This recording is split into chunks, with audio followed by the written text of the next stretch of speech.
We have the pleasure of being joined today by Kevin Callister, Viking Dad from Ben Studios as well. We're going to be talking about his VP. We're going to run through our questions and community questions. Just a little note for everybody listening is that we're not going to be discussing any ongoing works that Ben are carrying out on new IPs or talking about potential sequels or anything about this. This interview is firmly about Kevin, his VP, his journey to where he's now with the community manager, and just finding out a bit more about Kevin. So if you've got any Days Gone 2 related questions or new IP questions, unfortunately, you're not going to get any new information on here today. So now we've got that out of the way. How are you doing, Kevin? I'm doing well. It's the weekend, so enjoying it. How about yourself? Oh, good. As I said just now, little ones are teasing us with maybe going to be ill, so we're having fun and games so far. So it's nice to come and do this and get away from it. Nice. So let's crack straight into it. So after a career in customer service for XPO and Mapai, you landed your dream role as community manager for Ben Studios in 2021. And I'm sure a lot of people have heard how this amazing opportunity came about. You've talked about it in other interviews, but can you just give us a little brief recap for those that haven't heard and haven't been privy to the story, just how it came about? Yeah. It's been a wild ride, let's say that. What's the funny thing is, I didn't even like social media before. Yeah. Didn't want to be on it. Didn't really care about it. But Days Gone released. I just started sharing a couple shots on Twitter here, X, whatever the hell you call it now. Yeah. And yeah, it just kind of, I fell in love with the game, fell in love with sharing content creation, and the photo mode shots kind of evolved into a blog, which then evolved into, getting interviews from the actors from Days Gone and developers from the studio, which then evolved into like a Days Gone week anniversary, which was kind of, I feel like the thing that kind of like, oh, maybe this guy, put him on the map a little bit. Yeah. Started networking with a lot of, content creators, Greg Miller from Kind of Funny, and kind of helped me, get some things out like that. And yeah, after a while, just kept humping away at that. Just I did it out of pure passion. I wasn't Yeah. expecting to ever land a role. I mean, I obviously would have loved to, but it was not the. It's kind of like because I was working full time customer service, terrible job by the way. Yeah. Working Definitely. and then doing full time in my bachelor's degree, which I ended up with a bachelor's degree in computer network security, and then I was doing my Days Gone stuff on the side. And then yeah, got the opportunity. They reached out, and yeah, I guess you could say the rest is kind of history. Wow, that is literally amazing. And so we've had a message from Ikram on the community. What was your first reaction when they said they wanted to hire you? You said they approached you. Did they just drop you an email, give you a call, saying, "Hey, Kevin, come work for us"? Yeah, I was reached out by a couple people from the studio, let me know about the position and things like that. Um, it was kind of a waiting game for a while for myself, and then the longer it became, the more I'm like, I'm probably not going to get this. And then kind of the timing hit right. Days Gone PC was coming, and then uh, landed my interview. After the interview, all I could think about was like, did I screw it up or not? But I didn't apparently. And then I got the call one day when I was walking into my job at the warehouse, and I saw it was the recruiter from the studio. I saw it pop up on my phone, and I just told my coworkers, I'm like, I'll be back. So I just ran outside, took the call, and she's like, "Yeah, we're excited to offer you the job." Did I cry? Yes, I cried. I cried like a baby. Why But not? Eh? no, it was an awesome feeling. Immediately called my wife, told her, Came back in. I told everyone, I'm like, I'm leaving, guys. Did you do a little bit of a mic drop? You walked in like, Yeah, by the I'm way. like, I'm not staying for 8 hours here. All right, I'll be back tomorrow, but let me just go home and celebrate a little bit. And they completely understood and everything. So, yeah, it was just a very, very surreal feeling. Definitely, and you've had to move for your job. So was there any part of you that kind of like had any second thoughts, have to think about moving for work? I know Uko on Twitter's asked that question. Was there any part of you that thought, do I need to think about this? It's relocating. No, not at all. Honestly, I was where we were located. We were located outside of Washington D.C. Just not my type of living. Very commercial, a lot of interstate highways. It would take you 3 hours to get anywhere. Um, just very busy all the time. People are always in a rush. Just didn't like it. So that was one of the questions in my interview. I was like, "Are you willing to relocate?" I'm like, "Yeah, that looks like my type of living. I love doing outside things. Looks like a great area to raise a family." So yeah, the only thing I had like doubts was like logistical reasons of like, I worked at a warehouse, so I wasn't making much money. So I'm like, how the hell am I going to move across the country? But Yeah, luckily, yeah. luckily Sony provides a pretty nice relocation package to help me do that. That's really, and plus you've obviously spent a lot of time in the world of Days Gone, so you kind of knew where you were going anyway. Yeah, exactly. I knew that map like the back of my hand. And did it take, did you, and Shinobi's asked, did it take time for your family to adjust to the new life? Because obviously it's quite a big thing to up and move. Obviously your family was supportive when you got the role. Was there a bit of adjustment, or did you just slip straight into it? um, we did pretty well. The only thing is like, yeah, we don't have family out here, so that was the big thing. So a little difficult for me and my wife to go out and do some things every now and then for babysitter reasons. But other than that, like we we adjusted pretty well. We really like it out here. My kids love it. Yeah, it's like I said, it's really just honestly a great place for families. Like Bend has like a brewery on every corner, and but you go to these breweries and it's just a bunch of families and their dogs, sitting out eating a burger, drinking a beer or two. It's just very relaxed and just very friendly environment. Yeah, everybody's in too much of a rush nowadays, aren't they? Just need to Yes. chill out and just live easy, live your life. Yeah. Right. Cool. That's really cool. So do you obviously you've worked hard to network, get those contacts. You obviously have the offer, you got the job. What is there any advice or tips you can give to anyone who's looking to maybe follow suit? And a lot of VPs are in it just to take pictures, some are in it to pursue a career. Is there anything that you would say to people with aspirations of having a career in the games industry? Any tips or anything you would give them? Yeah.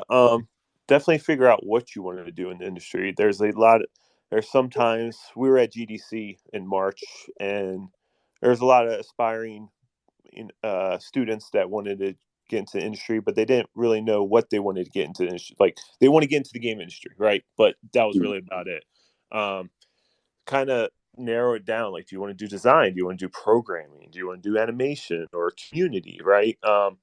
Once you figure that out, then you can kind of start figuring out what you want to do with that. And so, speaking on personal experience with community, I just really liked engaging with everyone else. I loved sharing the common interest. And it's kind of cliche, but like passion is a huge trait in the gaming industry to have. Um, so if you take that and you can kind of use that as your crutch. And there's certain things like if you can network and ask devs politely, but never be afraid to ask of like, so say you're writing a blog, never be afraid to reach out and be like, hey, would you be interested in doing a quick little interview or something? That's exactly what I did, and these people said yes for some reason. So I was like, the worst that can happen is they're going to ignore you or they're going to say no. But it just never really hurts to ask. Get feedback is another thing. uh, And just like I said, kind of you don't, sorry, I was going to say, like you said, you don't know until you ask. Because everybody is so friendly. You can see it. There's a lot more. Um, developer presence on Twitter/X, whatever we're calling it now, whatever role there is, and everybody I have personally spoken to has been more than happy to speak about their jobs or any advice or anything like that. And I think sometimes people are scared of that rejection, like you said, but if you want to ask, if you want to engage, try. You've lost nothing if they don't come back to you. Exactly. Definitely. I completely agree with you on that one.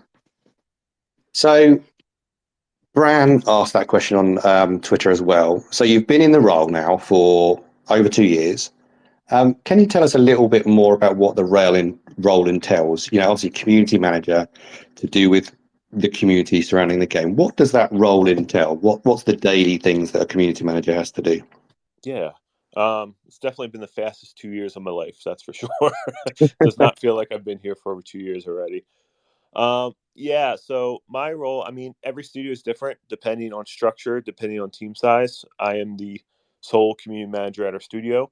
I also get my hands in a lot of things. For me, like, I guess the common misconception for community managers, I would say, is people think they live on social media all day. Um, I would say I'm on social media 10% of my day.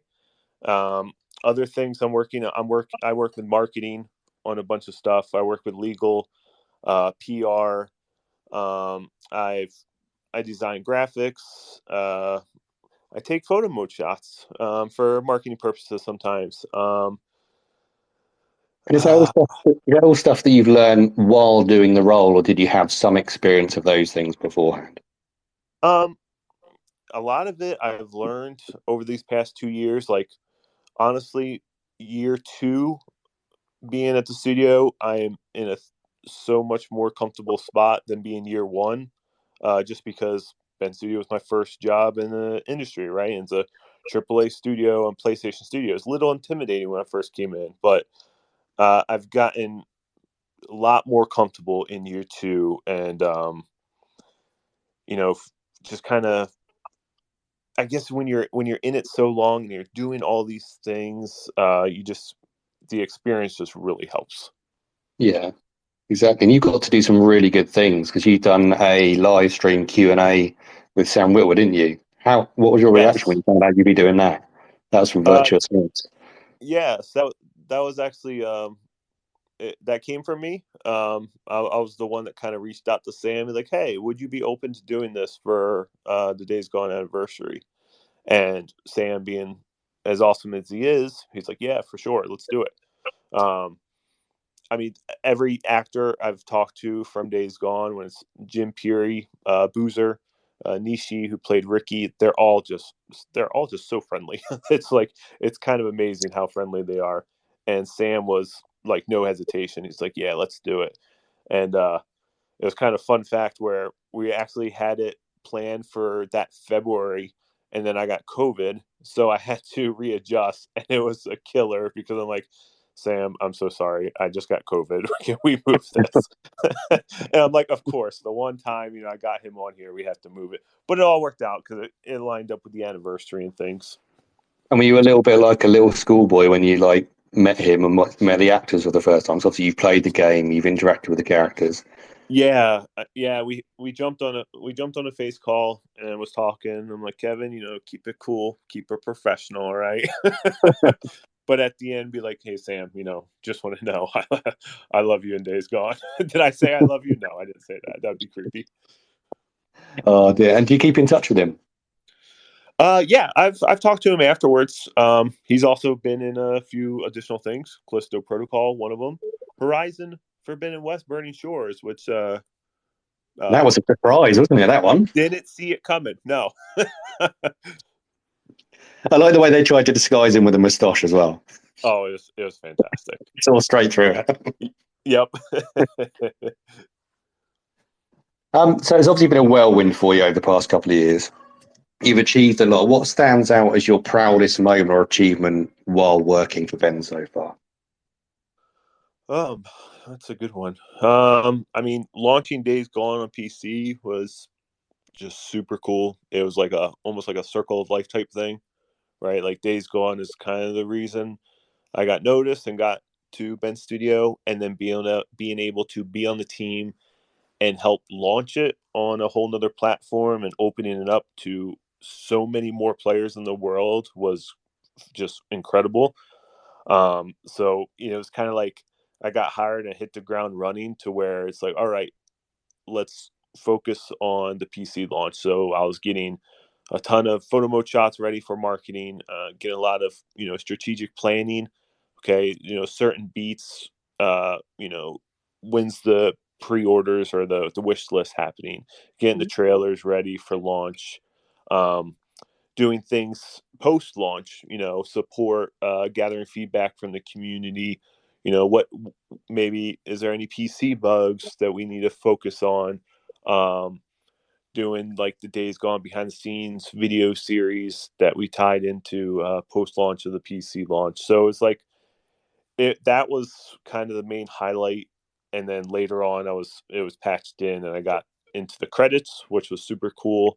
Because I wasn't expecting myself to see my name in the credits until our next game, but That is yeah, so cool. that was awesome. And then another thing would probably be this year's our 30th anniversary, and having two new merchandise for Ben Studio. We haven't been on the PlayStation Gear Store for a while, so getting us on there with a Ben Studio category, doing the poster and the T-shirt was just something that was like kind of like my own personal project that I always wanted to do, and then luckily with like the support from leadership at the studio, and we were able to execute on it, and now we have this awesome merch that people can get, and it's really cool seeing people share their shots of like wearing their T-shirt or something. Yeah, because I see you posted the other day. There's not a lot of sizes left on the PlayStation No, Store. Is there? no, there's not. There's only a few left, so good sign. Yeah, so yeah, so if you haven't got one so far, head on over, Yeah. place your order. Yep. Exactly. But yeah, the thing that I notice, especially with yourself and specifically with Bend, is although the social media percentage of time for your job is probably the minimal percentage, is your engagement with the community just makes that 10% seem like 110. If that makes Oh, sense. yeah, for sure. I mean, that's one of my things coming into the studio was to make sure we're engaging with the community on a almost daily basis to make sure we're humanizing us behind the logo. I think it's very important to show people we're more than game developers. Like, yeah, we have this really cool freaking job where we make games, but we also do a lot of really other cool things. We do a lot of studio outreach at Bend, where we bring in local high schools, students who are interested in game design. We give them a tour of the studio. We send some of our developers to their schools, and they there's like panels where they'll ask questions and our developers will give them answers. And there was like a Shark Tank type thing where Yeah, the class was doing a game design project, and our developers went back to their school and was like investing in which project they want to do. It was really cool. So it's like it's that type of stuff that I find exciting. And as a fan prior to Bend, like as a virtual photographer, right, you just kind of, or any content creator, you want to be seen, right? Like yeah, sometimes, your work, it takes a long time. If you're making an art piece, it's going to take you days, weeks, months. If you're making a photo mode shot, sometimes we're sitting in that one photo mode shot for a good half hour, right? yeah. It's acknowledging that from the brand accounts, I think is very important, and making sure like, hey, we do see your really awesome work. And if that's a simple like or a comment or a retweet or something like that, then it shows like, hey, yes, keep up the good work. It's awesome stuff. Definitely, and I think, like you said earlier, what you can see with Bend is whether it's yourself or whether it's other people who get involved on social media as well. It's you can see the passion, Yeah. and Yep. and you recognise the passion in the players playing your game, which is even more invaluable. Right. It definitely shines through. So everybody at the studio, from the outside looking in, we can see how passionate you are about your brand and your games and your community. So definitely, pass that on to everybody. It's clearly visible. It's brilliant, absolutely brilliant. And it's honestly, it's just really humbling seeing. I mean, Days Gone. It's 4 years old now, right? We put it on PC 2 years ago, but we still see daily shots every day. And actually, we have a community Slack channel that I created, and in there, I will share some of your shots for the around the community and show the team. You may not know it, but some of your shots are being shared internally. That is awesome. That is awesome. That is really good. You have to tell us which ones they are. We'll get really big egos then. We're like, oh yeah, look, they've been Yeah. sharing my stuff. No, but it's nice that you do that. It's nice that obviously you're seeing that stuff and you're sharing it around. I know speaking to Matt at Respawn, they do the same. But it's really good to see that Yep. engagement, to recognise those pieces and share it with everybody else. Because not everybody's social media based, not everybody at Bend is going to be social media based. So to share that with them as well, that's such a big compliment to obviously the people taking the pictures. Exactly. That's the big thing. It's like I'm on social media because one, it's part of my job, right? So I'm on a lot, but we have a lot of people who aren't on or are heads down and they're working. So giving them that break and letting them see the some of the beauty of virtual photography or like fan art, things like that. And like I've created threads in a Slack channel where it's like just multiple content creator shots, and they're going through it, and they feel it motivates them as well because seeing everyone's shots, it's like, man, this is awesome. And sometimes I'll get the comments of like, this is exactly why we're in video games. So it's like it's just as cool for us to see the shots as it is like for one of your shots to like get shared or something. Yeah. Oh no, that's absolutely brilliant. I love it. Love it. And that's the thing. I mean, it's probably good that some people aren't on social media because you know what virtual photographers are like. We'll tag anyone. Yeah. If they've got Bend in their bio, they're getting tagged. Yep. But like you said, it's the way to get noticed as well. So obviously nothing wrong with doing that. I do it all the time. So your Days Gone blog, we've touched on the Broken Road. So it's a love letter to the game and its community. What sparked its beginning, and will you ever revisit it? That's a good question. It's I actually was on it not too long ago, just kind of looking it over and going back through the memories. Honestly, I'm like, man, I do miss the personal content creation, um, like that, because that was really fun. That was kind of like what I did in my spare time.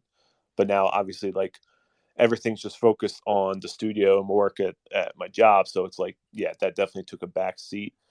Um, that's something where I probably won't, honestly. It's still there. I don't It's not really going to go anywhere.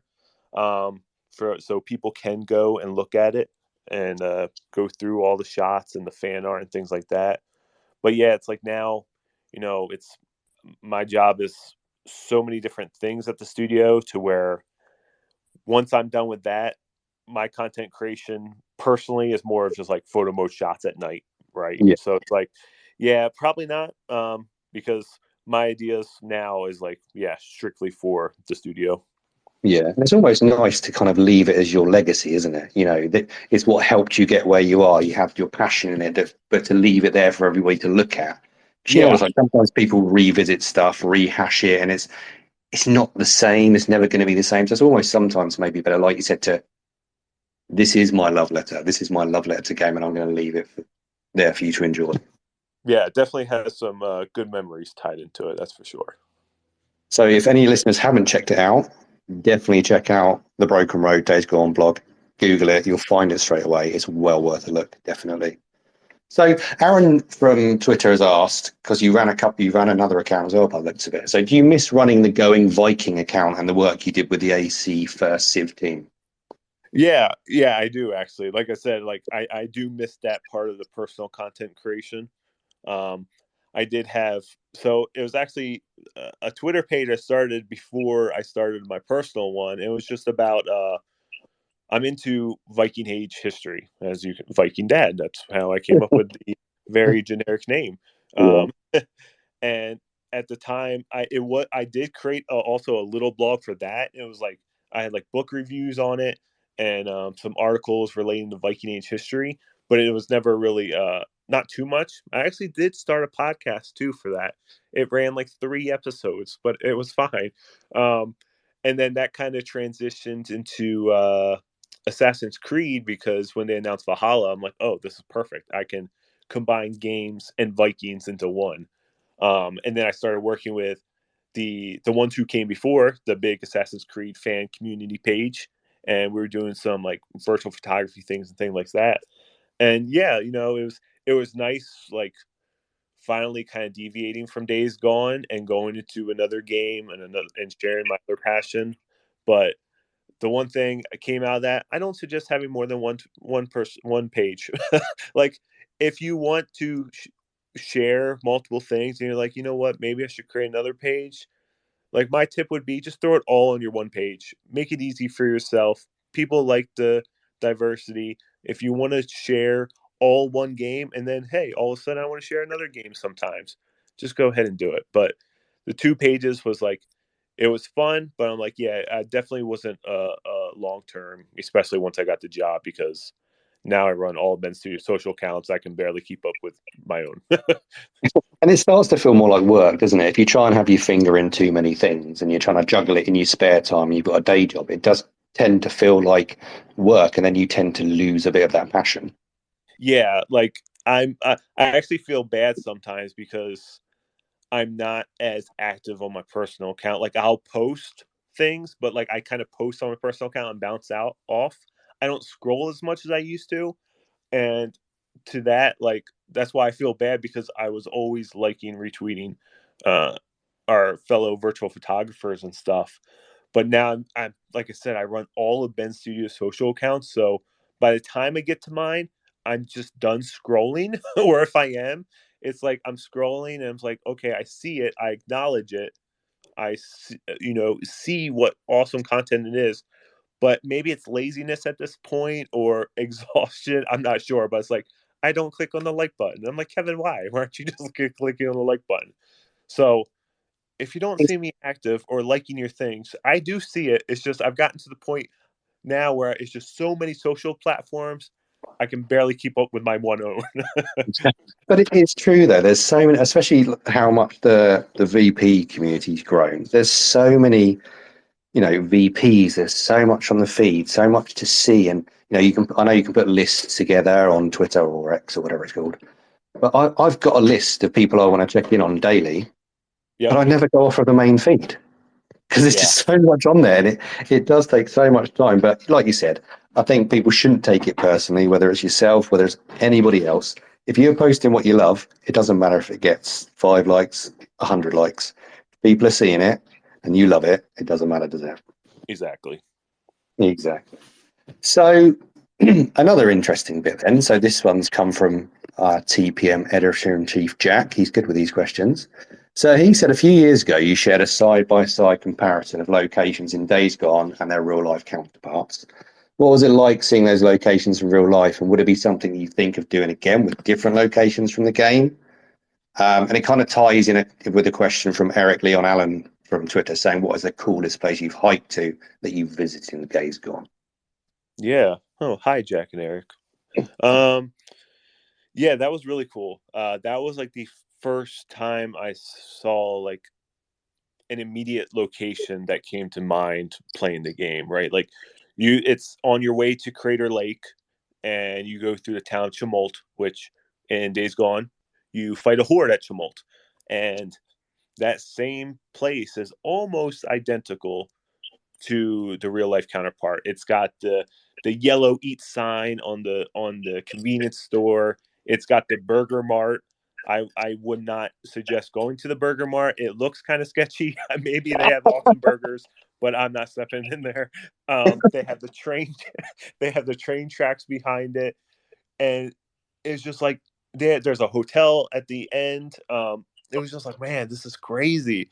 And it was the time where me and my wife flew out here before we moved to look at houses and things. And we were running on East Coast time, so we woke up at like stupid early in the morning, like 4:30, and we're like, you know what? Let's go to Crater Lake today. Let's check it out. So when we got there, we pulled over, and I'm like running across the street taking pictures. People are probably like, "What is with this guy?" Taking pictures of a railroad track. Like, what is he doing? So yeah, it was super cool. I always told myself I wanted to do more of that side by side. I just never got around to it. Maybe one day. Maybe one day. Especially like you Um, said, you've got so much to do with your actual job. It's finding the time to do these things, isn't it? yeah, yeah, and it's like now I captured so much in Days Gone and captured a lot for job purposes too, and for like our PC launch that I haven't really stepped much into photo mode in Days Gone lately either. So it's like some of those shots I had side by side, like I already had those in my gallery, so like super simple. I'm like, oh, I'm just going to put these together. Yeah. I'll tell you what I have to say, because I've recently started another playthrough, as you've probably seen, so I've tagged you in every single shot. Um, but I've only recently just kind of experimented with the depth of the photo mode, and I used Sarah's custom filter guide that she posted, which literally is priceless. Yeah, Um, Sarah's great. that guide, I read through the guide. It's like, oh yeah, I'm going to give that a go, and literally, it's changed my outlook on the photo mode. I know everybody when they say what's the gold standard, what's the best photo mode, and everybody always says insomniac, all this sort of stuff. But Mhm. after looking at this guide and digging into the advanced settings, my mind has changed. My mind has changed. I don't need lights. All the different changes and the slight tweaks. Absolutely brilliant. It's so Love much more in depth, and I think it's very easy to miss if you don't press the X button to go into Yeah, it. yeah, I love to hear it because, yeah, I feel like our photo mode is kind of underrated, honestly, because of the advanced settings. So the advanced settings are pretty much an in-game Photoshop, honestly, Yeah. with the bloom and all the gamma and things you can use, and it's no other photo mode has all that in this advanced settings like that. I mean, for me personally, yeah, I would love to include a lighting system with that and maybe a day and night cycle, honestly, and a couple of other things, which I am keeping in mind. But I love our photo mode so much. Every time I jump into it, I'm like, yes, this is so good. Yeah, I've just realised because I'm quite a heavy editor in my pictures, and when I played Days Gone before, because I started when it came out on PC, um, played it on a streaming service, loved it. But I only recently this year got a PS5, so I thought, oh yeah, let's do it again. Let's drop back in. But I was so heavily editing the pictures to get the look I wanted. But now I've discovered that I don't need to do it with the advanced photo mode. Yeah, I can literally do everything that I've got in my head. It's brilliant. Yeah, exactly. And I think I didn't answer the other question from Eric. Um, my favorite hike that's been Days Gone related, honestly, probably Crater Lake. Just hiking around there. Um, Crater Lake is just probably the most beautiful nature thing I've ever seen in my life. It literally takes my breath away every time. It's insanity of how pretty it is. Yeah. Oh no, definitely like to visit sometime. That's the thing. You visit all these places in the games, but never actually visit in real life. Yeah, right. Definitely worth a visit. Maybe you should start on the side a little tour guide hustle. Get a bit of extra cash in. You can do little tours for VPs. Yeah.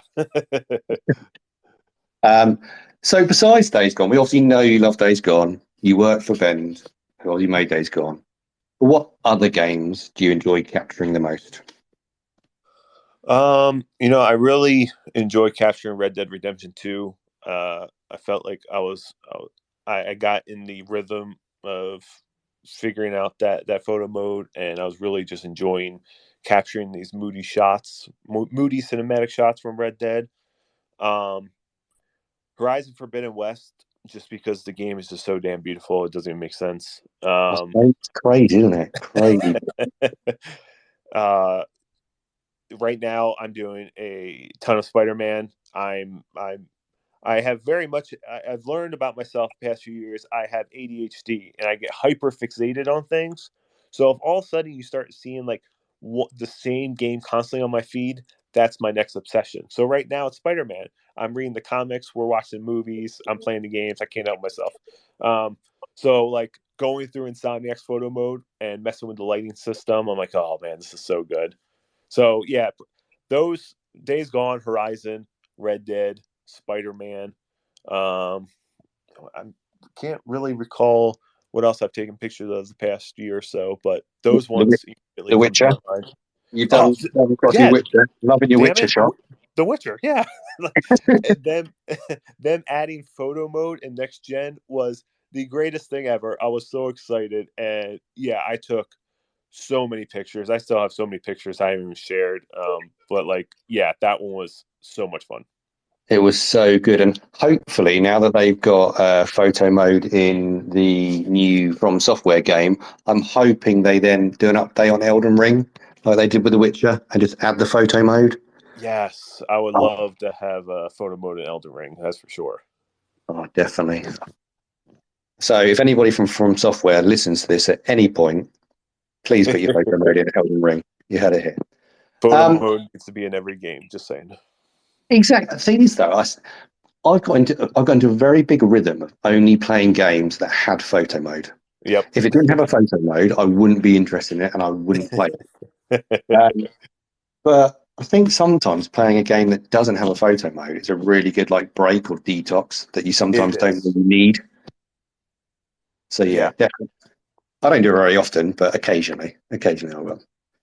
So we've had some great games out so far this year. What would be your game of the year so far? Yeah. What a hell of a year for games. That's for sure. And it's not stopping. Um, it comes down to Star Wars Jedi Survivor and Diablo 4.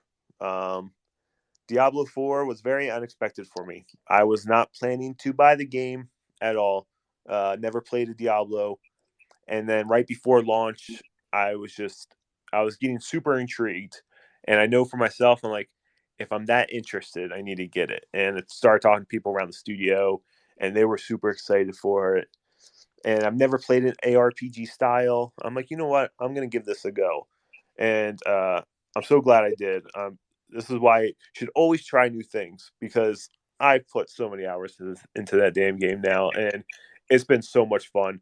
And it's one of the games that doesn't have photo mode, so it was a nice breather of just like playing the game. I could get in, maybe do a few missions, do a half hour, and bounce out.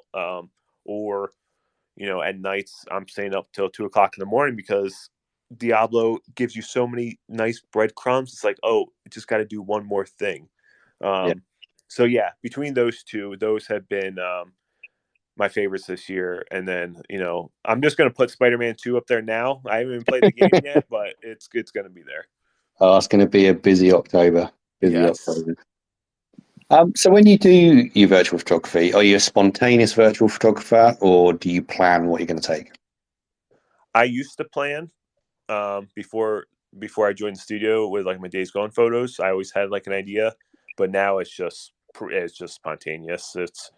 Um, and what I've learned about myself is I load up on photos in the beginning of the game, and then as we get to the latter half of the game, I really stop taking photos because I just kind of want to finish the game. So and then if I might go back, go for another run or something. But yeah, I'm very spontaneous at this point. Yeah. And are you one of these people who does finish the game, then go into New Game Plus and do it again to get more pictures? Or once you finished it once, are you like, yeah, I'm just going to It leave it? it depends on the game, depends on how invested I am. If I'm super invested in the world and characters, and I just want to keep playing the game, yeah, I'll do it again. But if it's like one of those games, uh, like obviously no shade to this game, but like Callisto Protocol, I played the game, I did photo mode, platinum the game on my one playthrough, and I was done. I'm like, yep, I got everything I needed out of this game. I don't need to do anything else. But like maybe with like The Witcher or Red Dead, yeah, I immediately went back in and started taking pictures. Definitely, definitely. They just beg to be replayed, don't they? Yeah, pretty much. So when you're going into photo mode, irrespective of game, what's your go-to settings? What do you go to first when you're going in the photo mode to set up a shot? I'm always going in and I immediately start adjusting the FOV and whether I'm tilting this for a portrait view or not, and immediately focusing on my object and messing with the aperture. Those are my immediate things to do. Once I get all that down, then I'll start messing with the colors. I'll start messing with the lighting and things like that to kind of finalize it. And do you post edit your shots? Or do you just purely use the settings in the in-game PMs? Sometimes. It depends. Like with Spider-Man right now, with how in depth they're with the lighting system, I'm not really doing much post editing. If anything, it's like maybe messing with the exposure or blacks, just because coming from your TV to your phone looks completely different sometimes. Yeah. Um, Days Gone, I had like a set preset in Adobe Lightroom that I used with it. Um, just because I wanted a little bit more gritty, you could say. Yeah. Um, so yeah, it depends on the game and what I'm feeling, but like especially with portrait shots, yeah, I'm going to Adobe Lightroom, cropping it, straightening the angles, stuff like that. But kind of like little tweaks. I did catch myself for a while over editing, and I had to lean back on that because I'm like, no, Kevin, don't do this. It wasn't like it made the shot look the same, but it was just like a lot of blacks. Yeah, so like I said, it just depends on the shot and what kind of game it is. It's a very easy trap to fall into, though, isn't it? Over editing, if you're trying to be a perfectionist about your shot, it's It a really very is. easy trap. But you There, might have to share that preset with me. I could use that. I've there only are, recently, I've literally over the past couple of months after speaking to Saraki VP, learned about presets in Lightroom, and literally it's changed my life. yeah, it's great, and like now, I just like to I like to capture. I like to make the process as quick as possible. It's like when I share, I'm just so tired of using hashtags and stuff. I'm just like, here's the game. Here's a little caption. There you go. Like, Yeah. I always add alt text to everything. And tip for everyone: add alt text. It helps people with limited sight be able to see or be able to understand what photo is you're creating. And does it take you a while to do the alt text? Do you have to think about how descriptive you're being about it? Because I know I've tried to do it a couple of times, and it's a very easy habit to fall out of again. Is It's I've gotten such a habit because from doing our Ben Studio accounts, mine, and plus, like I'm also leading our accessibility efforts on our new game at the studio. So it's just kind of ingrained in myself, and it takes like a minute, maybe. Yeah. So yeah, good tip out there to start putting the alt text on it for everybody. So Yes. where as a VP do you draw your inspiration from? Um, most of the time it's honestly it's the world and the characters. Um, when I played Days Gone, it always was like a love letter to the studio of like this is how much I love the game. I want to represent it as best as possible and show you my angle and my creative choices on a shot. Yeah. So that's kind of where it comes from. Like I will share more of a game I absolutely love than a game that I will play for 15 hours. Sure, I might have enjoyed it. I took some shots, but I'm not necessarily inspired to keep taking shots because maybe it's like maybe it just didn't connect with me. So it's definitely more of how the game, the characters, and the world connect with me during my playthrough. So as a developer, that's the ultimate compliment, isn't it? Yeah, Your exactly. your inspiration is finding from the world that you have built for us. That is the biggest compliment you can give, isn't it? It's Yep. great to hear from there. So we've touched on your game of the year so far, and I know you dropped in Spider-Man 2, even though it's not out yet. And with a full roster of games releasing over the coming months, which titles are you looking forward to playing, capturing the most? We know you're going to go Spider-Man 2. Are there any other ones that are high on your list that are going to make your wallet scream out in pain over the next couple of months? Yeah, my next one is Assassin's Creed Mirage. I'm a huge Assassin's Creed fan. I'm super excited to see this one kind of go back to its roots, and hearing it's like a 20-hour story just made me so happy. I love. We need more smaller games. There's too many big ones. I don't have that much time. Uh, so I'm super excited for Mirage. And their photo mode is honestly a little basic, but it gets the job done. Exactly, and I think they, from what I've seen, they're going to copy and paste that photo mode over. So I don't think there's going to be any new settings. But like you said, it's basic, but it gets the job done. And I think they shared the map, didn't they, yesterday? Yeah, they And did. and it's nice to see that although it may be a large area to play in, the map is just so much more condensed. Yeah, like I mean, after playing Origins, Odyssey, and Valhalla, and I put in a lot of hours to all three of those. Valhalla more. Uh, Valhalla was my first Assassin's Creed Platinum, um, which altogether it's like over 700 collectibles. I don't recommend it. Um, Definitely so not. Definitely I, not. I'm super excited for a more condensed version. Exactly. Just again, you can probably get engrossed more in it because you're not just running around for the hell of it. In Valhalla, if you wanted to get all the viewpoints, you just like sit there while your horse rides to the viewpoint and all that Yep. sort of stuff. It's nice to have it more condensed. And I think Odyssey, Odyssey, I think was even worse because you had to get on a boat to go to all the islands. Yeah, But yeah. Sometimes that's a little. It's nice and relaxing at points, but then other times it's like, man, it's taking me a while to get over there. exactly, exactly. It's so handy once you've unlocked all the fast travel points. Yes. So we're going to switch up a bit now. So this is my favourite question in all of these interviews. I know it should be VP based, but I love food. So my favourite question is culinary based, and I love hearing everybody's favourite food from around the world of people we speak to. So what's your all time favourite food? What could you eat loads of and never get tired of? I'm a very basic American, and it would be a cheeseburger. And around here in Bend, like everywhere you go, they have burgers, and it's delicious, and it's also terrible for my health. But obviously not from that place you mentioned earlier because it looks a bit sketchy. Yes, but not from the burger mart. Correct. Oh yeah, no, you can't beat a good cheeseburger. Yeah, Oh, and being here in Bend, we also have the excellent brews, so it's like beer, burger, perfect combination. nice, simple food. That's what we Yep. like. That's what we like. We might have to add you to our food porn group. We we've got a group that we just send pictures of food to each other and just make ourselves hungry. That's It's awesome. lovely. It's lovely. Um, so we've had a question from Philip on Twitter. He wants to know, how do you maintain such a glorious and full beard, and can we get your best dad joke? Yeah, it's a lot. It's having a beard. Some people would say it's lazy, but those are the people that don't have a beard or don't want to make your beard look good, right? Like a beard is a lot of work. I'm not gonna lie. I have the beard wash, the beard conditioner, beard balm, beard oil. I have a bamboo comb and a bristle brush. There's a lot that goes into it.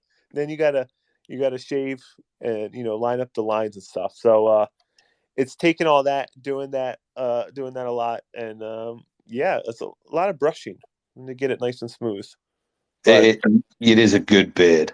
no, thank you, I appreciate that. And that also answers Sir Ivan VP's question because he's going to ask what beard product you use, and you've literally given him a full list to Yep, look at. and a good product is Viking Revolution. That's the one I go with. Not, I'm not sponsored by them, but I'm just saying those are good. See, I'm one of those people who can't. Well, I can grow a full beard, but it tends to start making me look like I'm homeless. It doesn't. It doesn't have a sheen. It doesn't have a particular shape. It just goes in all different directions. See, that's where the beard balm comes in handy. It gives it nice and shaped for you. Oh, I'm missing a trick. I'll have to give it a go. Give it a go. And Shinobi from Twitter's got a very simple question: ducks or beavers? um, I'm going to say Ducks just because I know a few people in our studio, particularly our studio head, who went to Oregon. But other than that, I have no say in the matter. So I'm probably going to sound a bit stupid now. So is that a sports team or is that literally just based on animals? Yeah, it's college. So here in Oregon, it's Oregon State University Beavers, Oregon State Beavers, and then University of Oregon Ducks. See, it makes more sense to me now. Yep. I thought that's a really random question from Shinobi. He normally thinks a lot about his questions, and just to ask if you like ducks or beavers was quite Yeah. random. Should have just threw him a curveball, said like otters. Definitely. So we've touched on it already. So we know you enjoy a good hike. We see that on your social media. But what other hobbies or interests do you have beside hiking, besides VP? What else floats your boat outside of work? Yeah, I love being outside. Me and my daughter just went camping a couple weeks ago.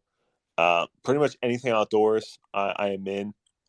Also, just got my motorcycle license, so that's going to start becoming a big hobby of mine, riding the bike around here.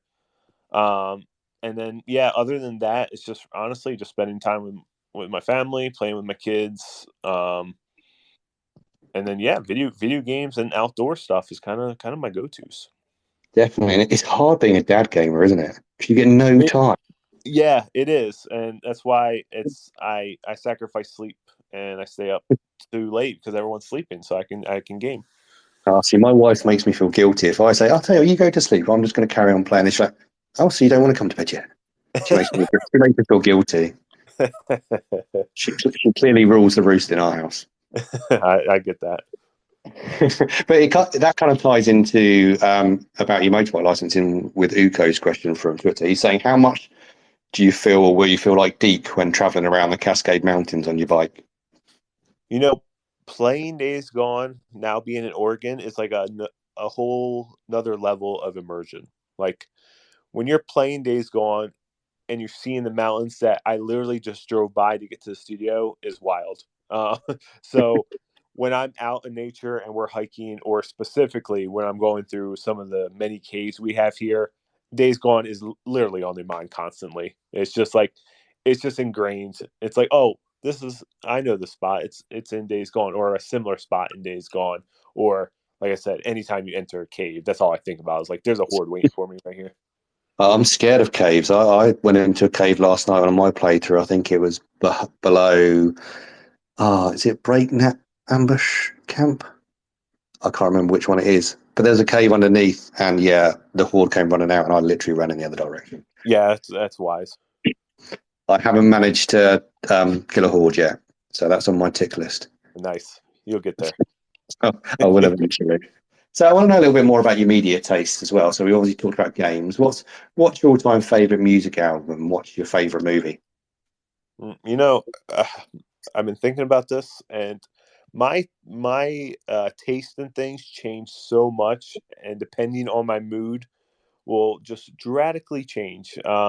I listen to a lot of video game scores. I'm a score person. I love hearing that. Um, I also I will listen to things from like Muse, which is like a alternative rock, I guess, to Queen, to Kendrick Lamar. Like it's I have such a range. I can't like say what my absolute favorite is. I guess one that keeps coming to mind is the album Drones by Muse. Yeah, Um, one because it came out like when Batman Arkham Knight was coming out, and they used a Muse song in the trailer. So every time I hear the song, I just think about Batman Arkham Knight, which is awesome. And what was the other question? what's your favorite movie? Favorite movie. Also probably I so the Dark Knight was there for the longest time, and then the Batman came out, and I absolutely fell in love with the Batman, and then I put it ahead of the Dark Knight for myself. So I'm gonna say the Batman is one of my favorite movies of all time. So what about that did put it above The Dark Knight? Because I'm probably the other way around still. What for you put it above it? What made it for you? I like the dark, gritty tone. I'm a very dark person when it comes to entertainment. I like the dark stuff. I like villains. Um, and the Batman was so beautifully shot. Um, Robert Pattinson, just how he carried himself as Batman was just like, oh, this guy is literally Batman.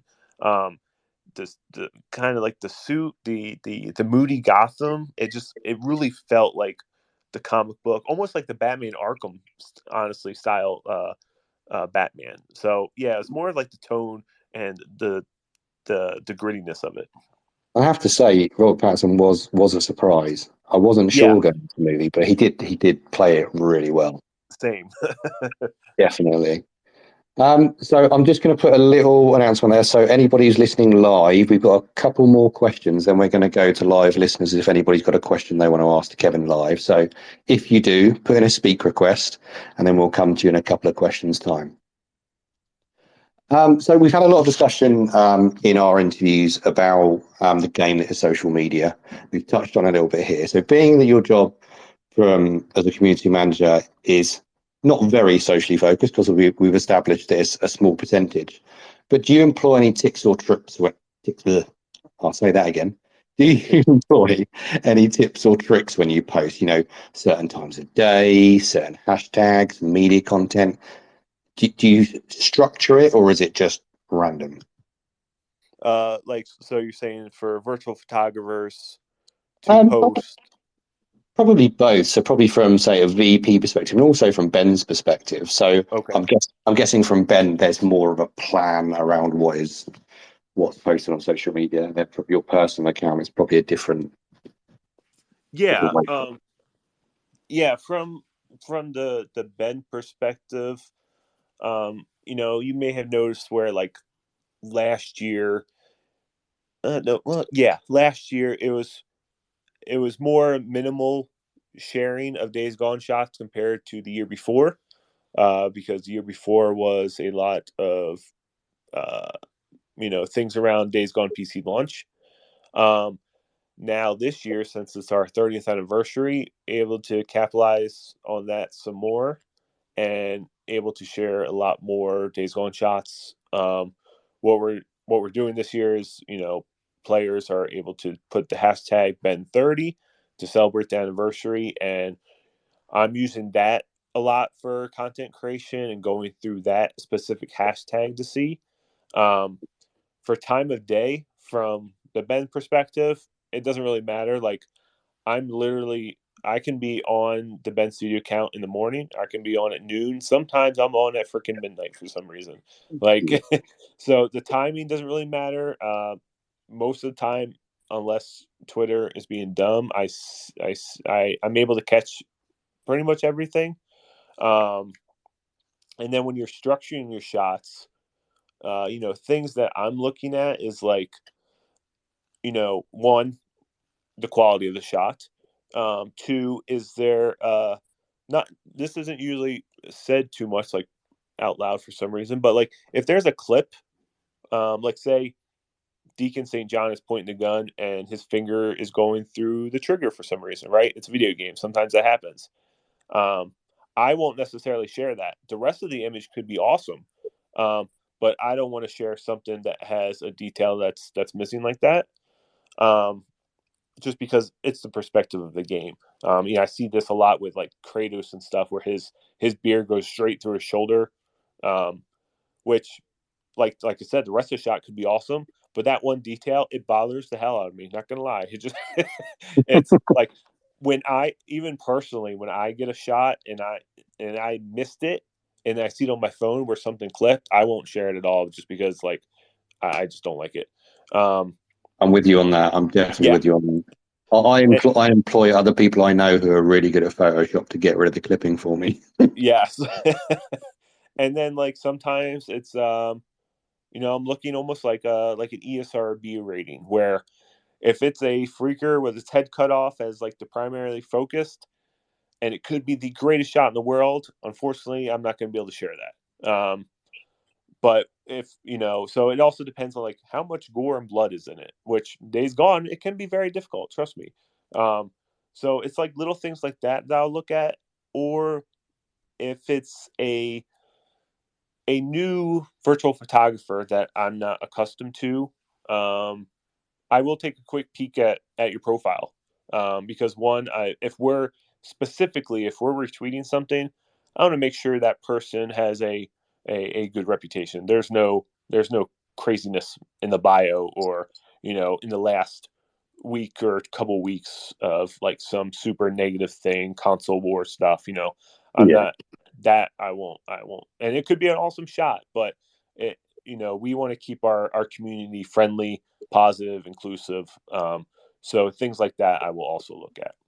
exactly. And that's the thing. I mean, I have to say the virtual photography community is probably one of the friendliest that I've Yes. had the pleasure of being into.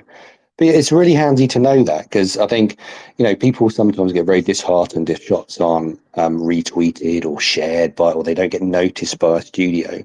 But it's really interesting to understand the thought process that goes through it from a studio's perspective. You don't kind of realize how much you have to think about when sharing a shot. Yeah, That's exactly. really interesting to know that. There's a lot that, sometimes it can be a simple retweet, but other times maybe it's not aligning with your strategic plan or a marketing beat, right? Or if a game um, isn't being made for years or something, maybe that studio isn't going to be shared because they're heads down on something else. So there's a lot of different reasons why maybe some studios, maybe like, oh man, I'm sharing stuff every day, and like, why aren't they liking it? Um, could be where they are just missing it, or it could be where teams have multiple community managers and they all have a different role, and some people are looking at photo mode more than others. Um, so yeah, I would not I would not get discouraged if you don't get recognized from studio accounts, just because there's a lot of multiple factors into it. But as Bend, we try to acknowledge as most as we can for sure. Yeah, and it kind of harks back to what we are talking about earlier. Is you're posting it for the love of it? Does it matter if Exactly. Ben shares it again? Does it matter if you get 1,000 likes? If you love that shot, you should be happy with it. Yep. It's difficult. Don't get me wrong. I think all of us are guilty of it sometimes if Oh shots yeah. don't do as well as they should do. But I think it's really important for people to remember that. And I know, it can have the potential to affect people's mental health. And I just think just do what you enjoy. Yeah. Don't overthink it. Yep. It's honestly not worth the stress and time worrying about it. Especially now that we know those details as well from you. It's really, really interesting. I think that will help a lot of people who wonder why studios don't. So it's really interesting to know that. Yep. So I'm excited about this next question, and we couldn't have you on without asking about the awesome new Bend at Night feature. For those that don't know, can you explain a little bit about what the feature is and what was the driving force behind putting it together? Yeah. Bend at Night is a new digital series, kind of where we're breaking down game development from the perspective of our developers. So the the experts in their fields. Our first episode was on environment art, so we had two people that came on and talked about their roles in environment art, their day-to-day responsibilities. Um, how does a game go from gray box to a polished game like Days Gone, where it's the beautiful mountains and things. Um, we have we have an episode coming out every month throughout the rest of this year. Our next one is design. We have a senior technical designer and a design supervisor on. So it's two different roles, but still in the design department. And that will come out in mid September. Um, and yeah, so uh, pretty much anything external that comes out is from my brain. um, I come up with a lot of ideas, and luckily with support of my leadership and stuff, they're always like, yeah, let's do it. Let's go for it. So this one was kind of it connects with our Ben Studio 30th anniversary this year. Um, and it's also I want to shed light on game development because for some reason it just doesn't get talked about. And from other studios from throughout the industry. And it's kind of like, why? So we're trying to be as transparent as we possibly can and give some nuggets and insights of like what these titles do. Like we see these titles, um, but we don't actually know what they do. And honestly, before I joined the studio, there are some of the titles I'm like, I have no idea what that person does. And Yeah, then coming in, it's like, oh, that's what they do. That makes a ton of sense. So yeah, just trying to shed a little bit more light into players because we social media we get there's a lot of leaks that go on. There's a lot of misinformation, a lot of rumors, a lot of false information, so much false information, and then sure. that gets spread around, and sometimes it's hard. Sometimes hard to stay quiet. So it's like yeah, just shedding a light on game development from a studio as someone under PlayStation Studios.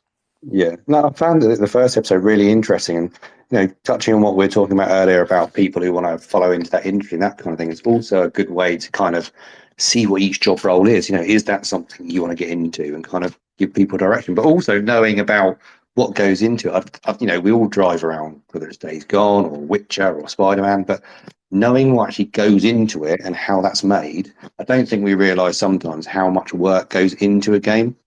Yep. And I think Game, there's sometimes a lot of negativity from, a minority within communities, why games take so long or why there's bugs and things like that. But a lot of work and a lot of people work on these games. So I think it's really good to get an insight into what they do and what it entails. Very informative. yeah, game development is not easy, and with the technology nowadays, the technology, the budgets, the scope of the gaming industry, and how big it's become, it's it's going to take time, and there's a lot of things that go on behind the scenes that aren't shown publicly. Um, and maybe one day more light will be shed on that, on what studios do during these times where you're not releasing a game. But yeah, it's just there's so much that goes into it, and these, I can speak for our studio where like these people are heads down. They're so passionate about what they do. They're working their butts off every day, trying to make the best game possible, taking in community feedback, etc. But the video game industry is also a business, right? Like, if you want to keep playing games, it's a lot of these companies have to make money, and they have to create these games with certain expectations and things like that. So, yeah, game development is a very cool freaking job, but it's also like, hey, we're all just people, just trying to work and do our thing as well. Exactly. And I think that's sometimes what people forget is whether it's game development or socials or anything, there are always people and humans behind it. And Yep, that's why, especially the virtual photography community, it's nice to see the amount of respect shown to those people. Don't get me wrong, there's always things you see which aren't, but everybody deserves respect. So it's for nice to sure. see more about the people who do the work and do the jobs to give us more of an insight and the people behind it. So no, great work, and I'm looking forward to the next episode. What date does the next episode drop? To be determined, but it will be mid-September. Perfect. We'll keep an eye out for it. So we've got one question left for any live questions. So we ask this question at the end of every one. So, what pearls of wisdom or advice? I know we've touched on a few so far, but what would Mm. be the one bit of advice you'd give to VPs, new and old, within the community? Yeah, like you said, we touched on it. It's don't worry about numbers. That's my biggest advice. Numbers numbers are so temporary. They sure, they're cool to have. Everyone likes to have them, right? But honestly, at the end of the day, they mean absolutely nothing, because in 3 hours after you share, that post is already forgotten, right? Like, Yeah, and it's kind of disheartening, because like you take a lot of time, you share this, and then maybe not many people see it. But eventually, if you're doing it out of passion and you're doing it for the love, those numbers will eventually come, or more opportunities will eventually come for whatever you're looking for.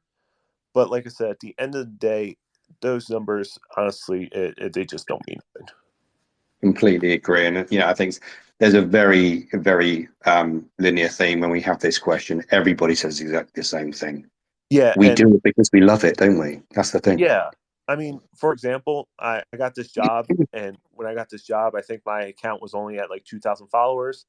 I had articles written on the Days Gone blog that had maybe 10 likes on a post, right? So, and then I was able to land a job at Ben Studio. So, like, that right there shows where numbers don't matter. It shows that certain people who are looking at you may matter, right? Who you're being connected with, networked with, etc. But that person who gets 1,000 likes almost every day compared to the person who's getting 30 likes every day, uh, sure, maybe they get a free code every now and then, right? But me personally, I'm always looking after the little guy, because that's where I came from as well. So yeah, numbers, screw numbers. Exactly. Like you said, if you have 1,000 likes, yeah, great.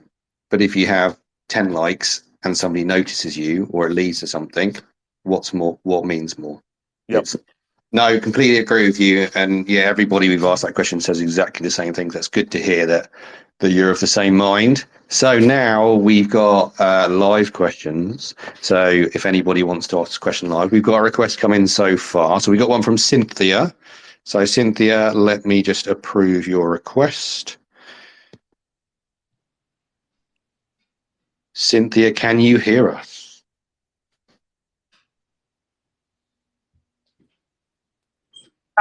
Hey, Cynthia. Hey, how are you?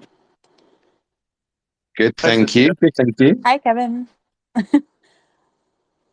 I guess it's my turn. What's your question, Cynthia? What's your question for Well, Kevin? my problem is I started out having a specific question, but now I have like 15 more, but I'm not going to barrage you with 15 questions, I promise. Um, it's true. I guess my biggest question was when you first started this job, like what are some skills that maybe you felt like you needed to work on and improve on? Not VP wise, but like for your position at Bend. And how have you like built skills specifically for the job? Yeah. I mean, one of those is graphic design. Um, we're a small team at Bend compared to a lot of PlayStation studios. So some of us put our hands in multiple things. And like I said earlier, I'm the community manager, but I'm also leading up our accessibility thing. So it's essentially two jobs, but I can combine them sometimes. So graphic design was one because we have one guy who's like our branding guy. He's the one that came up with the new Ben Studio logo. But to kind of help him out, I will go ahead and create some of our assets that will be shared publicly, and kind of learning that skill from him and seeing inspiration of how he goes about his branding has like been contagious, and now it's to me. So where like you may not notice the difference between an asset that's being shared now because my style is like his style, because he kind of like, just the way it works. So graphic design was a big one. It was one that I came in never using Photoshop in my life, and now I use it every Mhm. day. Photoshop is great. Yeah. Being able to cut videos and work in Mhm. Premiere Pro, that was another software I've never used in my life, and now I use it a lot. And then the whole streaming is a whole nother beast, where it's like when I did it and I had 1 to 2 viewers on my personal account. Now I have to have this full production that I'm running right on Fridays when it comes to the Wow. software and the technical things. And so that was also another one. And then just like being in front of camera, that's one I've had to learn a lot. Public speaking is not my forte, but the past 2 years I have done more public speaking in my life. So that was the big one. That's really interesting. Thank you. Yeah. And have you got another question, Cynthia? I know you said you have 15, but we'll let you have another one. Go ahead. I don't want to take from other people here. I was just curious about, this is more personal. When you mentioned you really like dark stories, because I'm a big dark story fan, but I don't want to get into a long discussion about specific things. So I'm not really going to try to steer the conversation that way. But I just wanted to say I hear you on the dark stories. I'm right there with you. Yeah. Sometimes I question myself. I'm like, do I have an issue? But Yeah, I'm glad other people are in the same boat as me. no, I'm there. There's nothing wrong with a little bit of darkness. Yeah, A little I'm bit. always rooting for the villain sometimes, like especially like The Walking Dead. If you watch that, Negan, literally one of my favorite Yeah. characters, and he literally beats people with a baseball bat. I'm like, what does that say about me? I stopped watching in like season 5, so I'm terrible for that. But it Negan there was a pissed me off couple then, so. there was a couple slow seasons, but it did get a whole hell of a lot better the last ending seasons. Interesting. I should probably revisit it then. I need to watch Awesome. any of it. I haven't watched any of it. What? I know. I've not watched Walking Dead. I've not watched Game of Thrones. I'm well behind in all this Where stuff have that you been? not watching Game of Thrones or Walking Dead. No, I advise you to read Game of Thrones instead of watching it. At yeah, least the last few seasons. yeah. No, I do like a good book. I do like a good book. Mm-hmm. So I'm Same. going to do that first. Well, thanks for your question, Cynthia. You're welcome. Thanks, Cynthia. Now, is anybody else listening live that wants to ask Kevin a question? Put a request in now or forever hold your peace. We have got 13 questions on standby from Cynthia if nobody else asks any questions. Here we go. We've got Kelvin come on. Now, Kelvin, I'm going to say before you come on, you can't ask a question about Days Gone 2. We've said at the beginning already, we can't talk about anything game related that's in the process at Bend, but we'll approve your request. You might surprise us. Are you there, Kelvin? Kelvin? Kelvin's question was clearly Days Gone 2 related. Oh, there you are, Kelvin. How you doing? Kevin, I'm from Africa, Nigeria, West Africa. So. You're very quiet there, Kelvin. What's your question for Kevin? My question for him is that how does he get through so many other questions? Like, for example, the one that we're asking now. Like, how does he reply, like the fans, and try to keep things very orderly? Yeah. Sorry, I was struggling to hear you, Kelvin. You're very quiet. Can you hear me now? That's a lot better. Okay. My question is that how does he keep cool most times when there's so many hard questions? Like you just said earlier that I can't ask questions about a particular thing. So that kind of stuff. How does he always like? So are you saying, do you get asked those questions a lot, and how do you deal with being asked those questions? Yeah, I think that's what he was getting at. Yeah. I mean, it's been just because of honestly experience being here for 2 years. When Days Gone PC launched, usually what happens around a launch is you will get media trained from PR, and what that entails is it's a couple-day workshop, a little hands-on experience, certain questions they will ask, and you gotta come up with off the spot, and just being in front of the camera for the past 2 years, live streaming a lot. So it's pretty much this experience and getting comfortable in the situation, and honestly keeping in the back of my mind what's best for the studio. That's great. That's great.